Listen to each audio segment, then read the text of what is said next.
How to check Instagram call history. Hi everybody, welcome back to another video. In this video, we're gonna learn how we can check the call history of our Instagram. So without any delay, let's start with the video. But before beginning, don't forget to hit that like, share, and subscribe icon. So let's start. So first thing first, launch your Instagram application onto your device, and after that, log in into your account.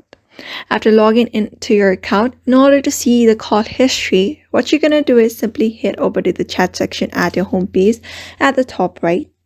After that, you'll be able to see all of the person that you have recently chatted with. So unfortunately, Instagram doesn't have the feature where you can directly see the call history of Instagram. But if there is any recent call or call, then you may just go to the person that you have just chatted with.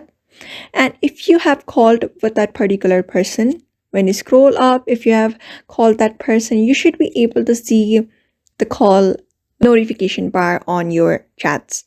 So that's how you basically know someone's call history.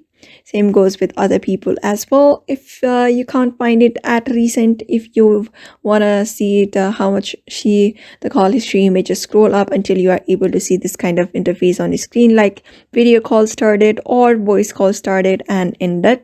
And that's how you basically know Instagram call history. There is no such way on how you can know directly. Right now, Instagram doesn't have that feature of directly viewing the call history, but so that's the only way on how you can view your call history. So therefore, I hope this video was helpful to you, and thank you for watching this video.